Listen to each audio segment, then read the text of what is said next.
Good afternoon and welcome to On the Go with Amie Jo. We are coming to you from beautiful, sunny Las Vegas, Nevada. And I want to welcome all of our local listeners and our global audience that's tuning in. This is a women-centered show, but the wisdom is for everyone. And it's about uncovering the meaning in other people's stories so we can better navigate our own lives through setbacks, career changes, and unexpected turns.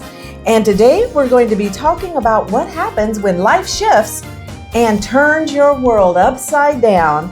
And I'm honored to be here with Mr. Jemond White because he is a fabulous young man. He is the founder and president of Crown Caregivers, Inc. It is a Nevada licensed and Medicaid participating home care agency that serves seniors and individuals with disabilities throughout Southern Nevada, and I believe also in Arizona as well. Correct. Yes. He's a longtime entrepreneur, business leader, and advocate for families. His path to home care was shaped by his personal experience, and he's going to really, I think he's going to surprise you with how this all came to be. So, Jemond, thank you so much for being here. Thank you for having me. Well, you are the founder of Crown Caregivers, Inc. And before we talk about the company, I want to talk about the amazing story and go way back to the personal experience that helped shape it. Well, you know part of the story, but for the audience, it really started with my mom. She got sick. We didn't know why.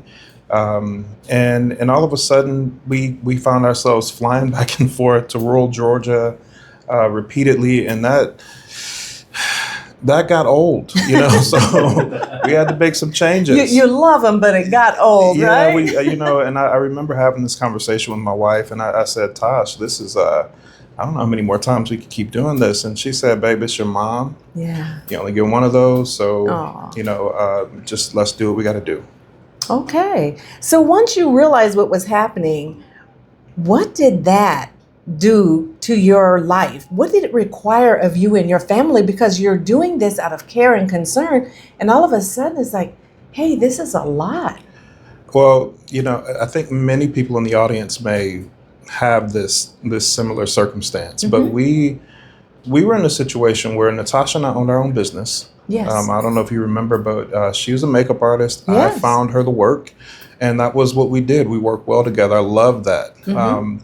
But mom lived in Georgia and we lived in Las Vegas. So when she kept getting sick and we didn't know why, it was very taxing because it meant we had to put our business on hold. And eventually when we moved there, we were the business, right? So when you are the business, you can't just sell it and go somewhere else. You have to, end it, find something else, and create new opportunities for yourself. So that's what we had to do. I had to leave that business behind, go take a job working for a national bank. And I had to stay there for almost a year doing something that I enjoyed or had experience in, but it wasn't, I was doing my own thing and I was enjoying that. Right. So, but how long did it take you to actually decide either mom needs to come here or we need to go there? It took about a year and a half, 2 years. Okay. We were going back and forth. Like I said, I think we had gone back to Georgia maybe about 3 or 4 times. And at that third or fourth time, I was like, I just don't know. We still didn't know that she had lupus yet. Once we found out, we were already living there. So, but I had to stay there at this particular bank for over a year before I was permitted to leave and transfer somewhere else. So it took a lot of planning, right? I had to find a job that I can start here and transfer there. My wife had to figure out what she was going to do. So she had to do the same thing with the cosmetics company. So we were now employees and we had to be on somebody else's time. Yes. Had to go through somebody else's energy and try to make that work for our situation so that we could get there to mom and actually be there for her.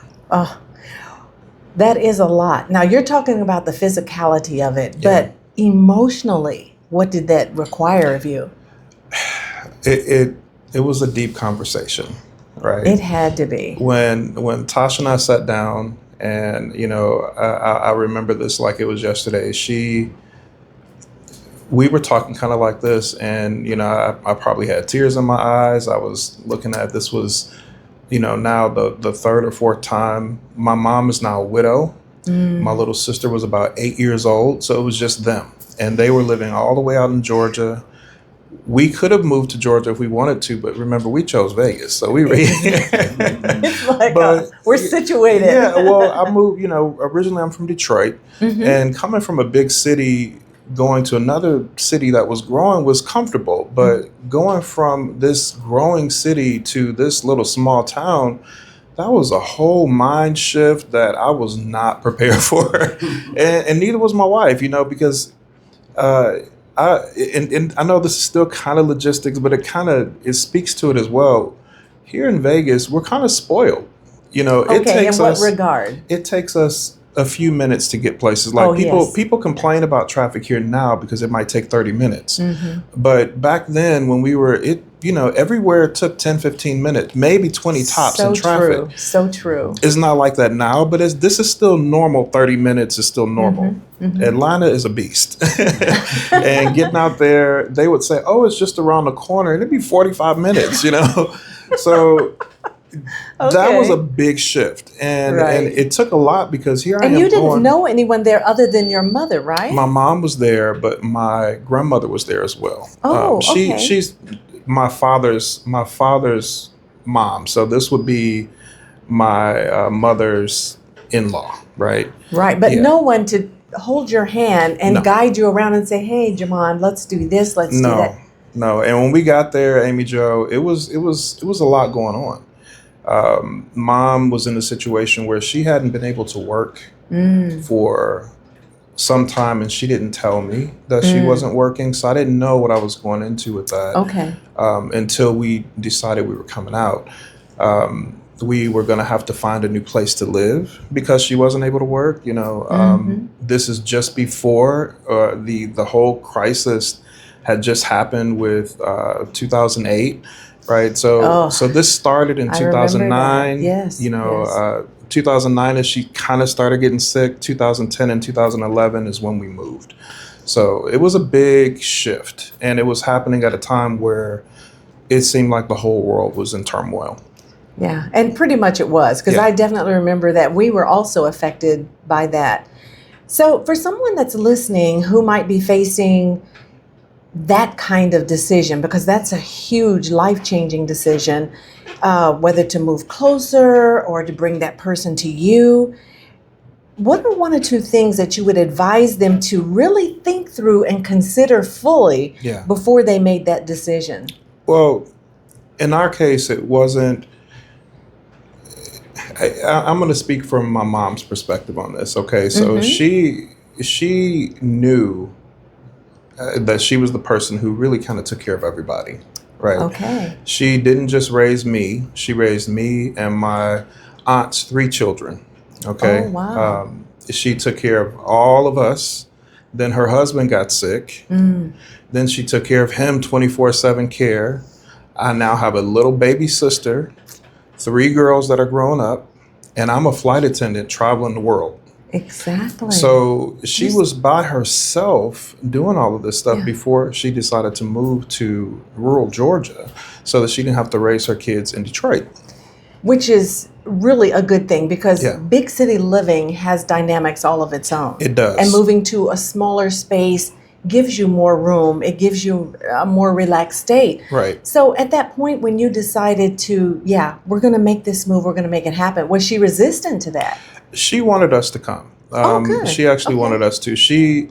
I think she kind of knew what was happening with her and the health-wise, and she appreciated the help. But I'll tell you, I learned from her that sometimes when things go wrong, you just got to jump in and help, right?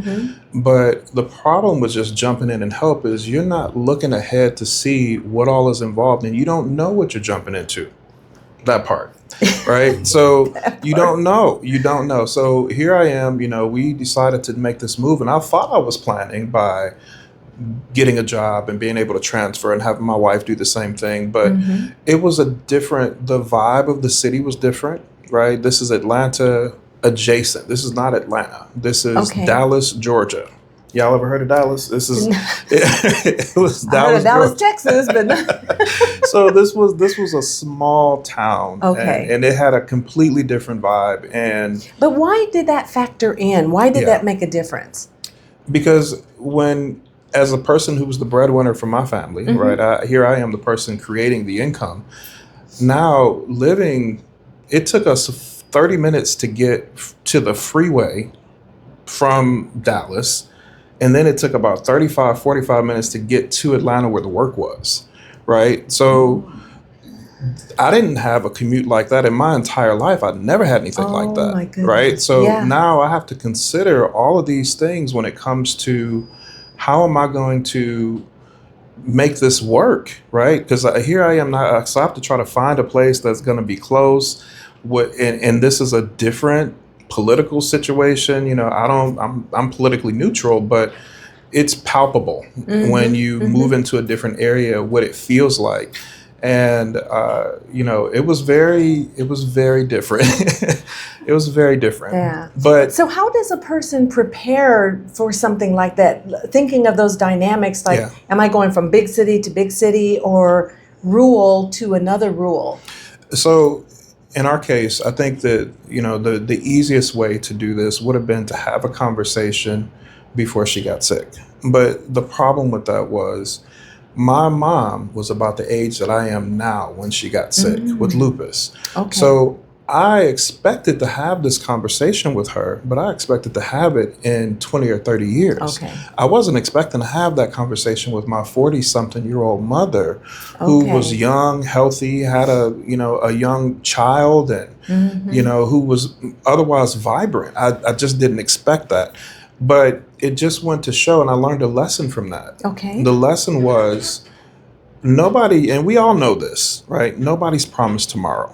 But at the same time, when we don't have those conversations, it really leaves us unprepared for the magnitude of the shift in our lives. True. Moving 2,000 miles away to a small town was a big shift that we didn't choose. Now, had we had conversations about that in the beginning, and this is no shade or anything, but it's just, you don't know what you don't know. True. You don't. True. And when we got there, we didn't know what the situation was going to be like in the city. We didn't know what the situation was going to be like with her health. We almost lost her multiple times, and I'm thankful every time I think about the situation that we were in a position to take ourselves with no kids and replant ourselves somewhere else for 7 years Wow. to provide that level of care and support. Wow. Because if we didn't, she wouldn't be here. And I can't even imagine thinking about my kids growing up without their grandma, right? Absolutely. So it would have just been a different. It would Because have your been mom was completely very different. young. She was young. Most of the time we think about, our parents are going to get older when they're 80 or 90. I'm going to Yeah. worry about it. Yeah. And especially if they're mobile and they're moving around, you definitely aren't thinking about it. But we're going to talk a little bit more about that as we get deeper into the interview. Sure. But your story is so powerful. It's a reminder that one person's willingness to step forward can change the direction of another person's life. Yeah. And speaking of people that step forward, it makes me just pause right here because I want to take a brief moment to thank several of our founding supporters Of course. that are helping this show to be able to air, for us to share enlightening information that can be life-saving. So for those supporters, I want to thank you, Kim G. in Phoenix, Arizona. I want to thank Angela Lynn here in Las Vegas, Anita L. in Las Vegas, Rhoda T. in Las Vegas, Rosalind B. all the way in San Francisco, and Valerie V. right here in Las Vegas, because their generous support helps us to provide broadcasting like this. You can hear so many things. You can learn about other people's experiences. And I know Jemond's going to share some more things with us that is going to be enlightening on how to make that transition. So, Jemond, as you look back, you said you didn't really know what you were facing and what you were going to step into. But what did you learn, let's say, in the first 30 days when you got there? Well, for me, I I learned that one, it around the corner is not around the corner. That was the main thing Okay. that I learned. But after learning that, I found that, when you step in to be a caregiver and you step into that role, you have to own it. It's not something that you can half step with. You can't. It's not a part-time thing. I can remember within the first few days getting a few phone calls. Mom had this going on and having to leave, and making those adjustments. So the plan of action is, before you become a caregiver, if you have family members that are getting older, right? We all have, we know that on this earth today, we're going to be here for a period of time that we don't know. And usually there's a process of getting older and getting sicker before it happens. Sure. And for some, it comes sooner than others. In this case, Mom got sick sooner than I expected, right? But we still should have had that conversation. Once you get to the point where your children are adults, there's a few conversations that need to be had. And this was one of those conversations. So we didn't have it and we learned from it. But this is one of those things that, as an audience, women are the primary caregivers. But my mom had sons, right? My little sister was only 8. She basically had an only child twice, right? So, well, we're going to talk about women in a second, because that's a deep, deep subject. Yeah. But if you could look in the face of the listeners right now, what would you turn to them and say about having this kind of conversation? Yeah, prepare for it, because there are professionals out there that specialize in these conversations. There are CLTC professionals like myself. I personally have stepped aside from that role, but I still own, the knowledge that I gained from it. But it's important to discuss with your financial team, discuss with your children, discuss with, if you have attorneys. Most of us normal people don't really have those things. Right. So before we have those conversations, as the person getting older, it's important to say, these are the things that I want. If anything happens, and it seems like a deep subject, but it's so necessary. If anything happens to me, I want it to be like this. I want this to happen. I want these things to take place, because I'm pretty good, but I'm not a mind reader, right? And when it comes down to it, there were times where, as I was helping Mom, she resented the help because it wasn't what she wanted. Right. But we didn't talk. So I had to assume this is what she wanted because this was the circumstances. I moved across the country. So this is what we're going to do. But having the conversation would have eliminated a lot of that unnecessary resentment. It would have eliminated a lot of that extra stress on the situation, because there were assumptions being made on her end and mine on how this should work. Because remember, she's the person that would just jump in and help. And that's what I learned. I'm just going to jump in and help. Right. But when did she need my help? When did she want the help? What kind of help does she want from her son? Right? Well, to my children, if you're listening, I'm going to tell you right now that treat me like a queen. I don't want to do any work. I like my meals twice a day. Do not wake me up before 8 o'clock. But that's important. I'm laughing, but that's is that easy, right? It's important. And even if you don't have an attorney or someone who's going to do a trust for you or an estate planning, you can get a piece of paper and write down what your preferences are. Yeah. And honestly, many people already have pieces of the financial planning in place. So many families have life insurance. So many families have these different planning tools that are already there that they may not think about how it can help them in this situation, right? My goodness, there's life insurance policies out there that have living benefits to help take care of someone when this situation happens. It'll kick in and give you a piece of your life insurance benefit so that you're not scrambling like I was. And I'm going to tell you, when we moved out there, the big sacrifice for me, that one of them ones that I don't really talk about, but it was there, was I had to spend my retirement. That was the money I saved, right? And I had it saved for retirement, but this was a need that came up, and my retirement future, my mother, current. Yeah. It took precedent, so we used that money to move. We used it to get into a new home. We used it to support her when things were not right. We used it to support ourselves when things weren't right, right? Once the money was open, it was being used for something other than what we planned for. But I'm thankful that we had it. However, if the talk was had in advance, we could have had other plans in place that would have allowed me to enter that situation and still be prepared for my own future. Because now here I am in my 40s, mid 40s, and I had to start from scratch. A day over 35. But, we had to start from scratch. And because I'm an entrepreneur now, that retirement process looks different. I don't have a 401k. I don't have I have to find ways to put it together. Yeah. And many people may be in that situation because once you, especially in this job market, people are having trouble finding work and all the stuff going on out there with people just trying to apply for jobs, and then AI is in the way of helping people. There's a lot of controversy around that, but you're absolutely right. Companies and people are doing what they have to do, and one of those things, the gig market has really blossomed and bloomed, and so many people are making money the best way they can, and it doesn't come with retirement.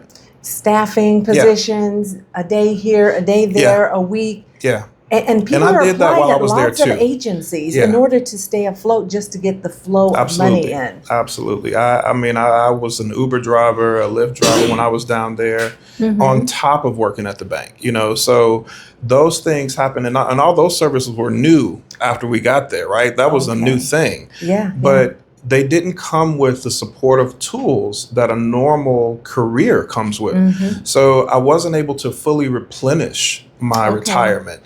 I wasn't able to fully replenish some of those other tools and savings vehicles that I set up for myself and my family to support us if something happened, and it was depleted. So once that happened, that was the thing that taught me the biggest lesson, because when I came back out here and restarted this career, I was starting from scratch. Okay. So what I had saved from my 20s and 30s was gone, right? I understand. Well, like we spoke before the break, there are a lot of women who find themselves becoming caregivers, and they're still balancing careers. They may be married, have children of their own. What would you say to a woman, and what advice would you offer her to help her carry the responsibility today? Because that is a lot, and it happens far more often than people even talk about. Yeah, I know what it was like for myself. But growing up, Mom, originally I was in a single parent household, right? Okay. So I got to see what that struggle looked like, and being able to see it on her face every day through my 20s, and through my teens, and then she remarried, but the issue was there was still issues there, right? She came about. In her late 20s, she got married, but that relationship lasted a long time, but it still ended up in a caregiving position. She had to take care of him, right? Yes. So we can't go into important relationships without considering the future of that relationship and what care looks like, right? How is it going to affect us? Most women are the caregivers in this country. When we look, even in other countries, women tend to be the caregivers. They tend to be the default button when it comes to care.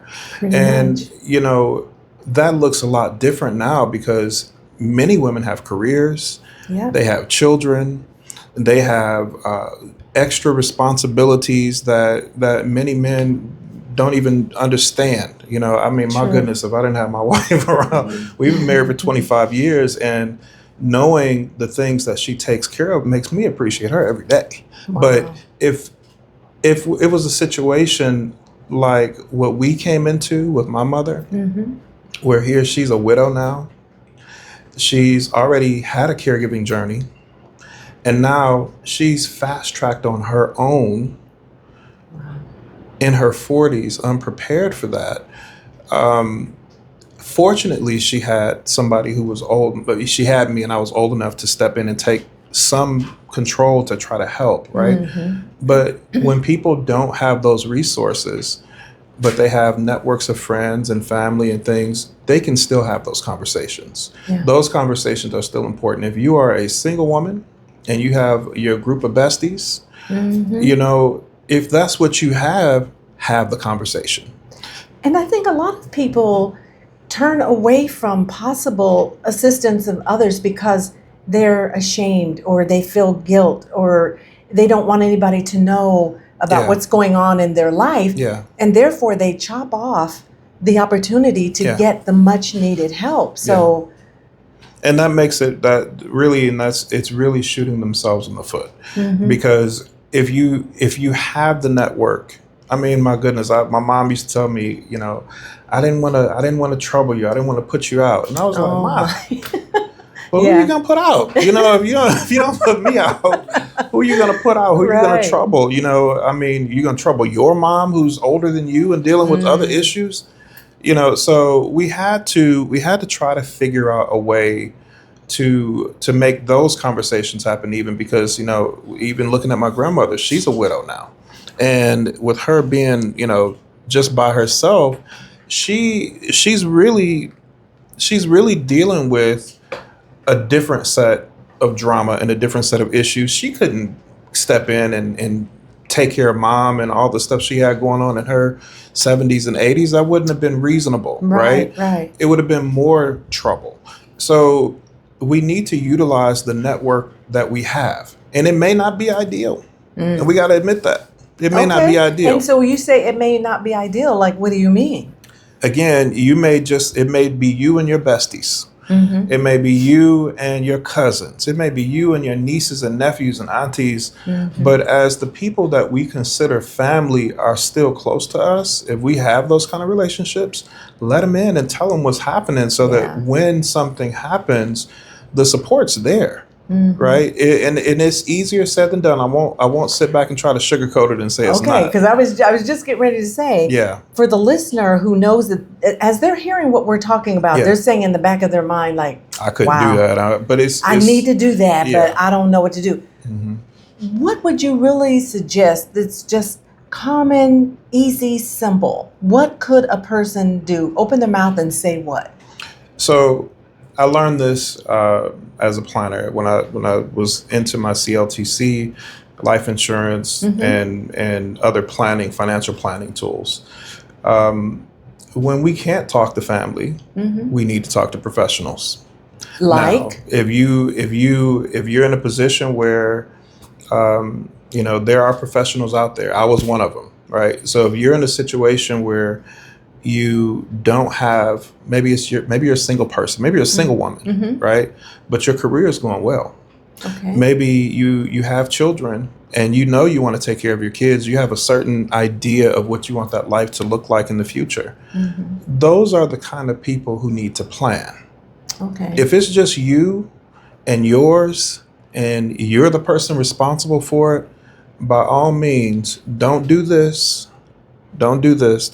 You want to actually open that up and you want to start talking to professionals. There are investment advisors. There are insurance agents. There are CLTC professionals and others that you can have that conversation with for free. Okay, so that's what I was just getting ready to say. The conversation shouldn't cost. A lot of people feel like, you know what, I'm not financially at that level, so I can't hire someone to give me advice. Right. But you just said that you can have a conversation for free. Have them meet you where you are. Yeah, have them meet you where you are. Because nobody starts off there. I mean, my goodness, if you're in your 20s and you know by the time I'm in my 40s, I kind of would like my life to look like this, it's going to take a plan. If you've never planned that before, it's going to be tough to get to that point, right? But if you're able to have the conversation with a financial professional who can help, again, those conversations are generally free. It's super important to take the time out, schedule an hour visit, let them walk through what you spend money on, what's important to you, and look at how to plan that lifestyle that you want to see yourself at 50.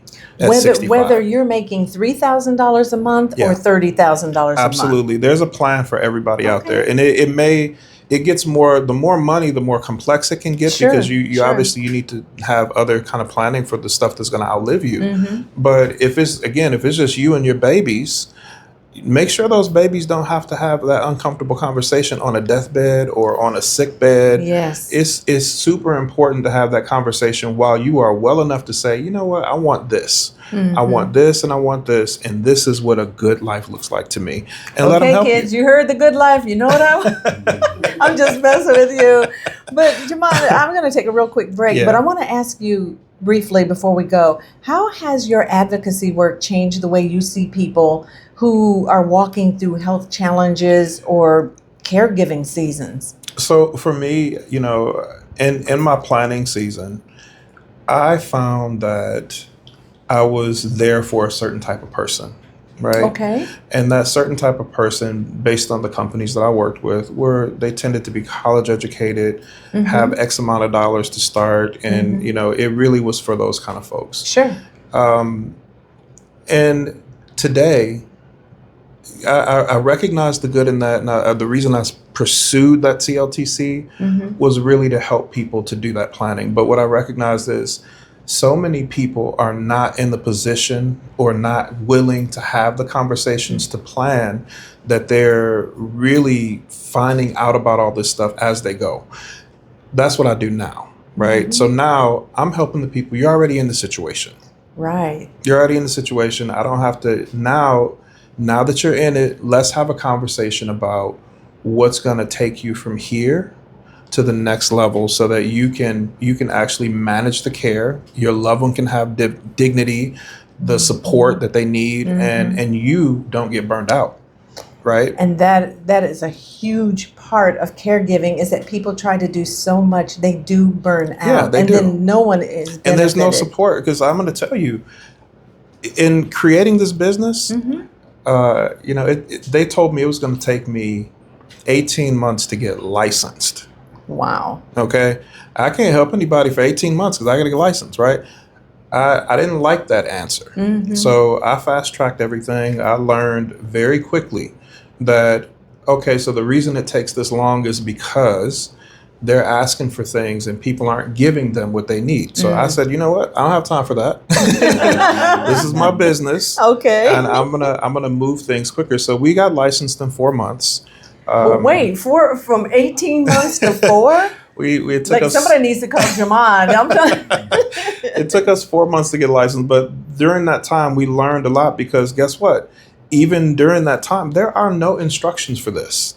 If you look online, wait. What do you mean? No instructions for what? For setting up a caregiving agency, Really? for providing, there are no real instructions. When you are dealing with Medicaid, when you're dealing with private pay, when you're dealing with insurance, everybody has their own rules, and every state has their own rules, right? Boy. So there's no set of instructions. But what I found is that, looking back on my experience, when I was providing all this care for mom and we were doing all these things, nobody stepped in, nobody gave me it. So it was like that back then.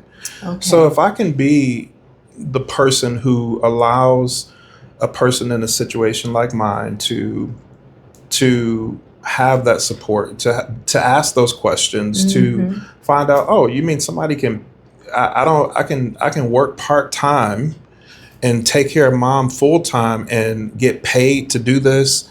That's, you know, had somebody told me that, I wouldn't have been holding on to that job that I had to have so tightly, because I thought, well, I have to do this, otherwise everything will fall apart. I would have been able to work part-time, take care of mom full-time, and still support the family in a meaningful way that would have allowed us to really thrive and focus on her care, rather than focus on what happens if I lose this job. Well, I tell you what, that is a mouthful. And I remember as a young person growing up, my mother used to say, knowledge is power. Absolutely. And I was thinking, like, how can that have any power? But when you know, then you know how to navigate. You know how to shorten that learning curve. And that's what we're talking about here on this show. Teaching a learning curve and shortening that so people don't have to do everything the hard way, the long way. And that's why I'm also going to take a moment and thank our supporters again. I have some more supporters who've been very wonderful in helping us to get this show on, get it rolling, and to keep it going so that you guys can tune in and learn from qualified professionals. So I'm saying right now to Roxanne B. right here in Las Vegas, thank you for your love. Deborah D. and Chandler, thank you super, super, super for your love. All the way after years of friendship, people said, I want to be a part of this. I want to help you. Vivian H. right in Las Vegas. Megan M. in Cleveland, Ohio. We've got Hannah B. right here in Las Vegas. Paula J. who's in Las Vegas. Danette and China F. in Las Vegas. And of course, Crown Caregivers Inc. right here in Las Vegas. He gave before he even knew he was going to come on the show. He just said, hey, Amie Jo, that's what you're doing? Okay. So I was happy about that. And Paula J. here in Las Vegas. Danette B. in Las Vegas. And I am just truly grateful for the people who are helping to support this. And I look forward to this having longevity. Absolutely. Because there's so many people and so many stories to be told. And every one of them helps us to learn and to grow and to be better people. So now we're going to get to the real juice here. Okay. We're going to talk about dignity, independence, and the real meaning of care. Yeah. Because people don't always know what that means. Absolutely. So now we understand what this mission meant for you, Jemond, personally. But let's talk about the real meaning of care. Through your experience, what did you begin to understand about dignity? And you touched on that just a little bit, but let's go into it. So I found that it means different things to different people, which is why the conversation is important. Okay. Right? You see, when we were taking care of Mom and my little sister, we were doing things. We were giving her an allowance, my little sister. We were helping her with homework and doing all these things. And, Mom felt like, I remember she was starting to feel like, oh, you guys, this is my daughter. And you guys are trying to replace me. Okay, I got it. That wasn't the case. I was just doing what I thought I should be doing in the situation, but I didn't know until after I saw the change in her attitude on how, me helping her was affecting her. So we had to sit down and have a conversation, and, it came down to, I don't want you doing those things. I still want to be the one that does these things for her, and I want to do this. And, and so we had to have a talk. What do you want me to do for you? What do you want me to, what does this look like for you? And what are the boundaries? Yeah. Because, we're already in the situation, like I said, we've already moved here. We've been here now. We're years into it. How do we not come to the point where we've done all this and now we fall out over something that we could have talked about and really hashed out before it became a problem. So fortunately, when Mom speaks, I do tend to listen, especially when it's about her. And so I took the time to understand where she was coming from, what she needed and what she didn't need or want. And having that important conversation is really the thing that I want to stress that.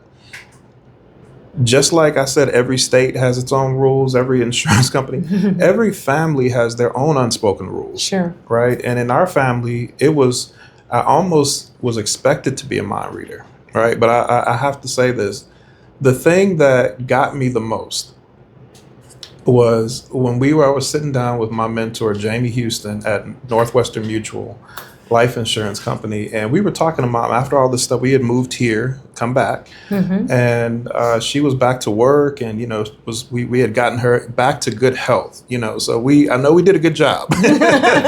We got her back to go, but when we got here, we were having this conversation with Jamie Houston. I was on Zoom, and I was learning from her, so she was asking these important questions and things, and the way Mom was responding, it made her take a moment. She said, well, hold on, Miss White, let me just ask.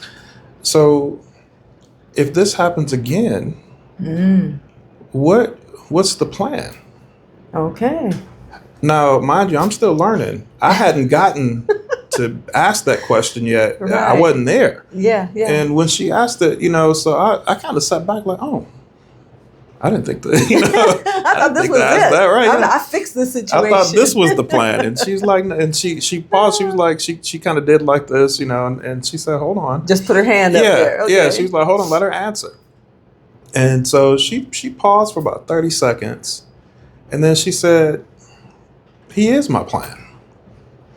Amie Jo, I almost fell out my seat. Ding, ding. The bells she said, my kids are my plan. And I mean, when I tell you that I almost fell out of that seat on Zoom in that office, I did, because it made me, now I had to rethink so many things. I was like, wait, I already did this. I moved across the country. Now we have kids, and I can't just, I spent the money.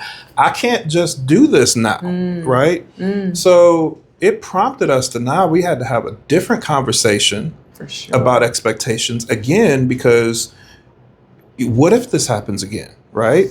We're no longer in a position, now that we have kids, I have a different future. We were single when we came out there, right? But now we have children, and we have a different outlook on life and what's important.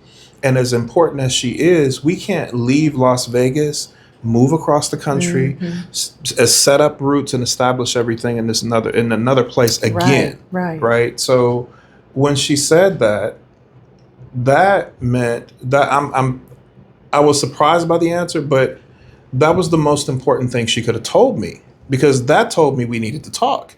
And that was logical to her, because it's like, if I'm in deep need, my flesh and blood because that's what she's always done. Yeah. She's been that person. I mean, when I say she took care of everybody, she took care of everybody. I mean, I'm thinking again, Jemond, you got my mind going, kids, you're the plan too, so y'all better get ready. But that's the thing, but so many, and she's from a generation where, like I said, we're kind of expected to just know what to do, right? Right. But that's not really the way it is. Life is so complicated today that it just requires planning. It requires thought, it requires conversation, and it requires two adults or more to sit down and have the conversation that may be uncomfortable, but will lead to the results we're looking for. And I'm thankful to Jamie Houston, if she's listening out there, but I'm thankful for her to have that conversation, because it redirected how Mom and I's relationship is, and we are still very close. I talk to my mom multiple times a week, because again, we only have one mom, and I love talking to her, but now it's a different, more wholesome conversation. She knows what the expectations are. She knows that if anything happens, she's welcome to come out here. We still have a plan, right? She's welcome to come here. I'm still willing to step in and help as much as I can. I just can't do it like we did it before. Right. Now it's going to take a bit more thought, right? Yeah. And that's the lesson from that whole thing, is that, yes, it may come unexpectedly. Yes, it may happen in a way we didn't plan for, but it's not too late to have the conversation. We already had the situation happen, and we still needed to have the conversation again, because we got her back in good health, right? So things change. The conversation requirement does not. We still got to have those conversations. Wow. Okay. So this is getting hot and heavy, and it does promote a lot of things in your mind. It makes me think about, like, wow, that is like so serious. We feel like we're going to live forever, but we don't even know if we're going to be alive in the next 5 minutes. So if you were talking to a caregiver or a family caregiver who was, loved their family so deeply, but now they're tired, they're overwhelmed, they're struggling. Yeah. What is the word for them at this point? Burned out. When it gets to that point, that is what burnout looks like. But then, what is the resolve? What is my hint for you? What are you going to recommend for somebody? So here's the thing: once a person gets burned out, it's very, very hard to get them back on to doing that same thing again. True. Okay, so before it gets to that point, that's where services like Crown Caregivers comes in. Right? This is where we help support those family caregivers. So what we do is, especially if the person, and we chose this lane specifically because we wanted to help people who normally probably had money issues, right? So that's why we are a Medicaid provider. We want to help people who kind of don't have it together, right? Right. But we want to make sure that those family members who are already doing the care can have a conversation with a business like ours and say, I need support before it gets bad, right? And they can have that conversation and we can say, let's see what we can do to help. Have you done these things? Here's some resource, even though we can't help, here's some resources that will help make this journey easier. You have private pay options. Maybe you just need a little respite, right? Respite is... Okay, so now what is that? Private pay options for respite? Yeah, so respite care would be, I'm already a caregiver. I'm providing 24-hour care like my mom was doing for my dad and like I did for my mom, right? But they give you 8 hours a day to just do you. I can go on a date with my wife. I can go to the park with my kids. I need to sign up for that program. I'm like, that's what respite care wait a minute, is. somebody help me here. Yeah, so that's what it is. I'm joking, but still, people need that, and I think that's one of those things that goes unsaid because as a caregiver, you're just going and going and going and doing for the person that you love, and you forget about you in the process. And when you forget about you, fortunately, I was married, and I had my wife to kind of help balance me because once I focus on something that I'm doing and I have a project, whether it's a career choice, whether it's caregiving, whatever it is, I lock in, and it's very difficult to pull me off that course. But if there was a system in place where I can actually have some scheduled me time, I can have some scheduled us time, and we can do some things so that somebody else during that time is going to come in and take care and observe and be with mom to make sure she's still safe at home and still following the care plan that we've already put in place. But now she has the support outside of me. I'm not alone anymore. Right, but who pays for that? Yeah, and how do you qualify for that? So that's one of the programs. Medicaid has a program where they provide, if you qualify, they provide you, there's applications and things you need to fill out. But if you qualify, or if she qualifies, the person that's receiving care qualifies for Medicaid, certain people in their lives, friends, family, like children, aunts, uncles, nieces, nephews, not the spouse, but there's certain people who have a legal obligation to provide that care. But children are exempt from that. The friends are exempt from that if they just want to come in and help. And those people can actually be paid by the state in many cases to provide that care. Agencies like ours look for those exact situations. We are looking for people who are looking for, I'm already caring, I'm not getting paid for it, and I'm burning out. Help. Right? We're looking for those people to raise their hand and say, hey, I need some help. And, it's just a conversation. We'll walk you through what needs to happen to get the process started. And if you qualify, by all means, get paid for some of that work so that now you're not an unpaid caregiver, which is what so many people in this country are. Unpaid women caregivers. True. Now they can actually receive some pay for it, get breaks. It formalizes that caregiver relationship in a way that allows it to be it allows the person to still get the care they need, but the person who's doing the care doesn't burn out as easy because they're not doing it for free. They're getting breaks. Okay. Right? And if they take a sense. vacation, there's things in place to allow support for that person who's doing the care and for the person who's receiving it. So they got to have those talks too. Okay. So at your facility at Crown Caregivers, do you have people stay at your facility that need help? We are strictly home care. So so you're going out to the homes and providing services. So are you hiring people to do those jobs? We are actually hiring today. And the important thing is, people do so much better when they recover at home. Yeah, right? I believe that. I mean, my mother was in hospice at end of life, and she did so much better than if she was in a facility. It's very sterile. People try to do the best they can, but being at home in your environment is so much better. Well, and Amie Jo, it's expensive. I mean, if you think about what you're paying for with a facility, you're paying for an on-call doctor or several 24/7. You're paying for staff of nurses and LPNs and CSAs and people to cook for them and the building and you're paying a lot. So you're looking at 6 figures to put somebody in a home. Wow. But in their own home, and this is one of the reasons that Medicaid likes this kind of program, in their own home, it's cheaper for everybody, right? Sure. I mean, you pay a caregiver here with us, professional caregivers they start at about $17.33 an hour. Family caregivers start at about $16 because we're doing the training and doing all the stuff to make sure they're properly caring for their loved one. But we formalize that so that they're getting, they're now... Think about what that's doing. That's putting money back in the community. So instead of creating another poverty situation, we're helping people who would have been put back in poverty because now they did what I did and they spent all their money taking care of someone. Now they have support. Now they have, an income. That income is going back into the community the way it's supposed to go, and they're able to have a level of freedom with the care that they provide so they can feel better about what they're doing. And so should people feel guilty? It's like, but this is my brother or this is my mother and nobody should pay me. I should willingly do this.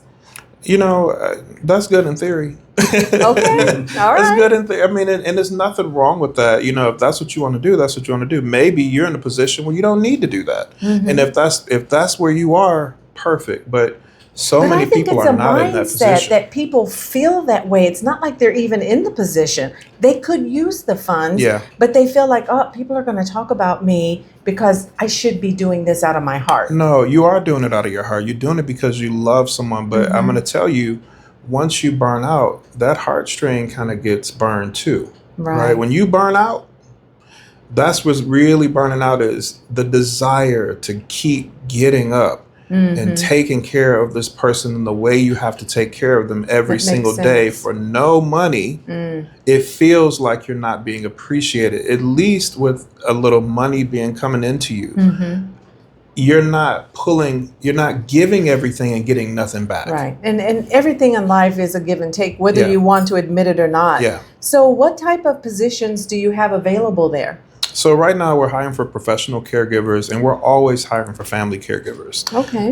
The reason we look for family caregivers is because we typically have a client and a caregiver who wants to take care of them right away. And that makes sure that the person who's receiving the care is probably going to get the best level of care they can get. Okay. And that's what we really want to provide at Crown Caregivers, that royal treatment from a family member.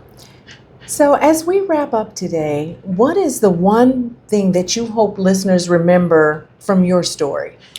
Talk. Have the conversations. I don't think I said it enough, so I'm going to say it. Talk. Have the conversations. Make sure that you acknowledge what you don't know and step into the role with an understanding that things may go in a way you didn't expect it, but if you talk about it, the expectations can be in place. Okay, and I want you to give out your website so people can get in touch with you if they have additional questions. Absolutely. They can visit us at crowncaregivers.com. And if they have any questions, they can reach out via email at info@crowncaregivers.com. Info. Okay. Yes. All right. Well, Jemond, I want to thank you for sharing your heart, your story, and the commitment to serve others. I definitely want to have you come back again because when we've given this whole overview, we haven't maybe drilled down on some specific things that we could address later. Absolutely. So what stands out to me from this whole conversation that we had today is that purpose often grows out of what we have lived. Absolutely. And in your case, definitely that is so. And I want to thank 22.3 Take Over Vegas Radio for providing this platform. Absolutely. So that we can have conversations like this and that we can truly help so many people. I hate to say goodbye, but that is something. So you don't have to go home, but you got to go, something like that. It's been a pleasure. Thank you so much, Jemond. And I say to my listeners out there, as I say today and always, change your mind, change your life.